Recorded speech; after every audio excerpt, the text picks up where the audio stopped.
Discussion প্ল্যাটফর্মের পক্ষ থেকে আপনাদেরকে শুভেচ্ছা।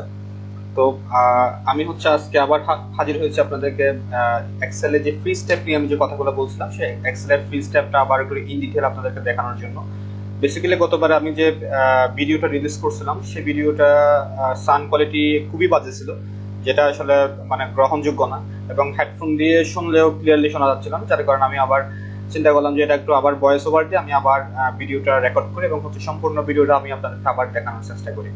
সো আমরা কথা না বলে সরাসরি হচ্ছে ওয়ার্ক ফাইলে চলে যাই। তো অ্যাজ ইট ইজ আগের মতো আমি হচ্ছে একটা এক্সেলের ওয়ার্ক ফাইল খুলছি যেখানে অনেকগুলো ডাটা আছে।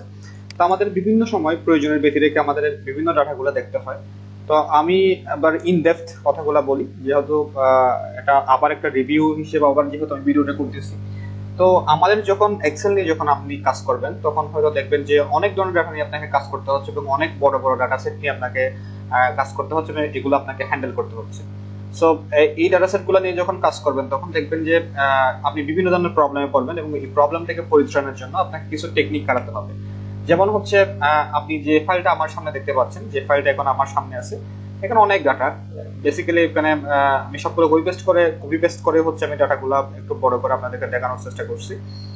সো আপনি যখন কার্সার সরাবেন, যে উপরে নিচে তুলবেন, যে এটা যখন ট্যাবটা যখন উপর দিকে তুলবেন তখন দেখবেন যে ডাটাগুলো উপর দিকে উঠতেছে, নিচের দিকে নামতেছে এবং হচ্ছে পাশে আরো অনেক ডাটা দেখবেন আপনি, যে পাশে আরো অনেক ডাটা আমি আস্তে আস্তে টানি দেখবেন অনেক ডাটা। সো এই ডাটাগুলোর যেটা প্রবলেম সেটা হলো হচ্ছে প্রথমে আছে ইন্ডিকেটর আমার, যেমন হচ্ছে এখানে ডেট আছে, এখানে জিরো লোকেশন আছে, জেন্ডার আছে, এজ আছে, কিংবা ইনসিডেন্ট টাইপ আছে।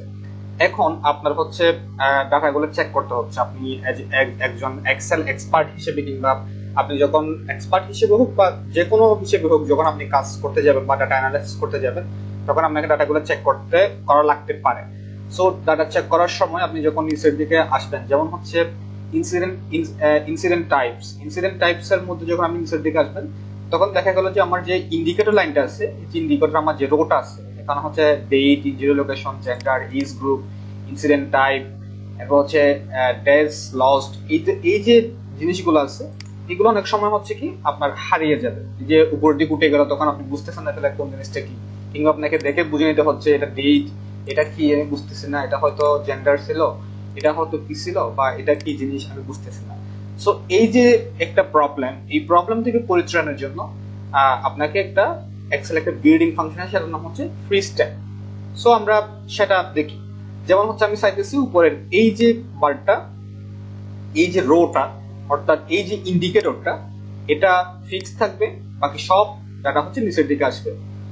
ঠিক আছে? তো এটার জন্য হচ্ছে আমি যখন শুধুমাত্র এই রোটা আমি ফিক্স রাখতে চাইবো তখন হচ্ছে জাস্ট আমি এখানে আমার কার্সরটা রাখবো, কার্সরটা রেখে আমি হচ্ছে ভিউ ট্যাবে যাব, যে আমি এতক্ষণ ফর্মে ছিলাম, ফর্ম থেকে আমি ভিউ ট্যাবে আসলাম। ভিউ ট্যাবে আসার পর আপনি হচ্ছে ফ্রি স্প্যানে যাবেন। ফ্রি স্প্যানে যাওয়ার পর আপনি দেখতে পাবেন যে ফ্রিজ টপ রো, মানে বলা হচ্ছে আপনার প্রথম রোটাকে তুমি ফ্রিজ করে দাও। তো আমরা দেখি প্রথম রোটাকে আমরা ফ্রিজ করে দেখি।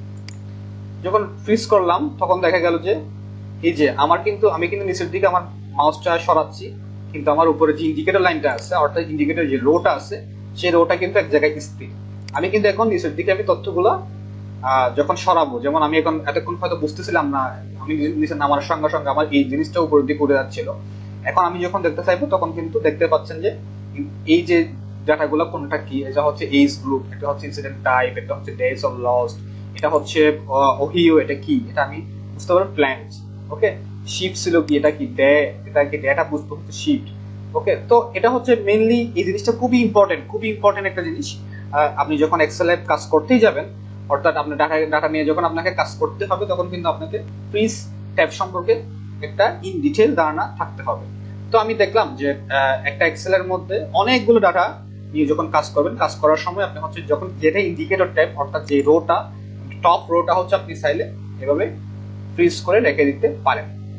এখন আপনি চাইতেছেন হচ্ছে একটা কলাম, এটা তো কলাম, এই কলামটা আপনি ফ্রিজ করবেন। যেমন আমি যদি এদিকে টানি দেখা গেল যে হারায় যাচ্ছে, আমার ডেটটা কিন্তু দেখা যাচ্ছে না। ওকে, আমি চাইতেছি আমি ডেটটা রাখবো, ডেটটা আমি ফিক্স রাখবো। তো সেই ক্ষেত্রে আমি কি করতে পারি? প্রথমে যেটা ফ্রিজ আছে সেটাকে আনফ্রিজ করতে হবে। আবার হচ্ছে আমি ভিউ ট্যাবে যাব, ভিউ ট্যাবে যাওয়ার পর হচ্ছে আনফ্রিজ প্যান দিব, দেন টান ফ্রিজ হয়ে গেল, জাস্ট আগের মতো হয়ে গেল আর কি, এখানে কোনো আর ফ্রিজ নাই বা কোনো কিছু নাই। তো আমি চাইতেছি হচ্ছে এই কলামটা অর্থাৎ ডেট কলামটাকে আমি কি করব, ফ্রিজ করব। তো সেটার জন্য হচ্ছে আপনাকে যেটা করতে হবে, ফ্রিজ প্যান্সে যাবেন, ফ্রিজ ফার্স্ট কলাম, এখানে লেখা আছে ফ্রিজ ফার্স্ট কলাম, প্রথম কলামটাকে আপনি ফ্রিজ করবেন। তো আপনি দেখেন এখন যখন আপনি দিকে আসবেন তখন দেখতেছেন যে ডেট কলামটা কি হচ্ছে না, ডেট কলামটা আমার আর মুভ হচ্ছে না, এটা ফিক্সড হয়ে এক জায়গায় ফ্রিজ করে আছে। ওকে, তো আমি এখন হচ্ছে আমরা শিখলাম হচ্ছে এখন কিভাবে একটা রো ফ্রিজ করা যায়, কিভাবে হচ্ছে একটা কলাম ফ্রিজ করা যায়। এছাড়াও আপনার প্রয়োজনের ভিতরে রেখে আপনার বিভিন্ন সময় দেখা গেল যে একটা একটা নির্দিষ্ট রো এবং নির্দিষ্ট কলাম আপনাকে ফ্রিজ করা লাগতে পারে, আপনার ডাটা অ্যানালাইসিস করার জন্য লাগতে পারে। যেমন আপনি একসাথে একটা কলামও হচ্ছে ফ্রিজ করবেন, একসাথে রো ফ্রিজ করবেন, একসাথে কলামও ফ্রিজ করবেন। যেমন আমি চাইতেছি এটা ফ্রিজ থাকবে আর এই রোটা ফ্রিজ থাকবে আর হচ্ছে এই কলামটা ফ্রিজ থাকবে। সেটার জন্য আপনাকে যেটা করতে হবে, আপনি যেটা ফ্রিজ করতে চাচ্ছেন সেটার পরবর্তী সেল নাম্বারে আপনার ট্যাবটা রাখবেন। যেমন এটা আমি ফুল ফ্রিজ রাখবো, এটা আমি ফুল ফ্রিজ রাখবো। তো এটার পরবর্তী কলাম হচ্ছে সেল হচ্ছে কোনটা, এই যে মাল্টিপল যে সেলটা আছে এই সেলে রাখবো। আমার কার্সরটা রাখার পরে আমি হচ্ছে ফ্রিজ প্যান্সে যাব, ফ্রিজ প্যান্সে গিয়ে কি এখানে লেখা আছে keep rows and columns visible while the rest of worksheet scroll based on current selection. Okay, so আমি দিলাম। তো আমরা দেখি আসলে বিষয়টা কি। আমি যখন নিচের দিকে নামাচ্ছি তখন আপনারা দেখতেই পাচ্ছেন হচ্ছে কি আমার উপরে আগের মতোই কলামটা রোটা ফিক্সড হয়ে আছে এবং ফ্রিজ হয়ে আছে। ওকে, তো আমি এখন দেখবো হচ্ছে আমার কলামটা মানে যে কলামটা আমি চাইছিলাম যে কলামটা আমি ফ্রিজ করতে চাই ফ্রিজ হয়েছে কিনা আমরা একটু দেখি। আমি যখন এদিকে আসবো তখন আমরা দেখতেই পাচ্ছেন যে আমার কলামটাও ফ্রিজ হয়ে আছে। তো এছাড়াও আমি তো জাস্ট দেখালাম হচ্ছে এইটা এবং হচ্ছে এইটা আমি সাথে ফ্রিজ করবো, আমি চাইতেছি এখান থেকে ফ্রিজ করতে, অর্থাৎ এই দুইটা কলাম আমি ফ্রিজ রাখবো, এই দুইটা রো আমি ফ্রিজ রাখবো। সেটার জন্য কি করতে পারি, ফ্রিজে গিয়ে আবার আনফ্রিজ করব। তো এজ ইট ইজ আমাদের প্ল্যান হচ্ছে এই দুইটা ফ্রিজ করা আর এই দুইটা ফ্রিজ করা। তো এটার পরবর্তী অংশ হচ্ছে কোনটা, মেইল। ওকে, এটার জন্য হচ্ছে আমি ফ্রিজে যাব, ফ্রিজ প্যান্সে যাব, আমরা দেখবো যে হচ্ছে দুইটা জিনিস আসলে আমি এই দুইটা রো আমার ফ্রিজ হয়েছে কিনা আমি তো চেক করি। তাহলে দেখেন দুইটা রো কিন্তু আমার ফ্রিজ হয়ে গেল। দেন এরপরে যখন আমি নিচের দিকে নামবো, আমি চাইতেছিলাম হচ্ছে এই এটাও সকাল ফ্রিজ হবে। তো আমরা এখন নিচের দিকে নামি, তো আমরা দেখি ফ্রিজ হয়েছে কিনা। দেখা গেল যে জেন্ডার এবং এই প্রথম দুইটা রো আমার ফ্রিজ হয়ে গেল। তো আশা করি আপনারা ফ্রিজ প্যান সম্পর্কে একটা ইন ডিটেল ধারণা পেয়েছেন এবং ফ্রিজ প্যান কিভাবে কাজ করে সেটা নিয়ে একটা বিস্তারিত মানে বাংলায় একটা কনসেপ্ট পেয়েছেন। তো সবাইকে ধন্যবাদ, দেখা হবে পরবর্তী কোনো ভিডিওতে।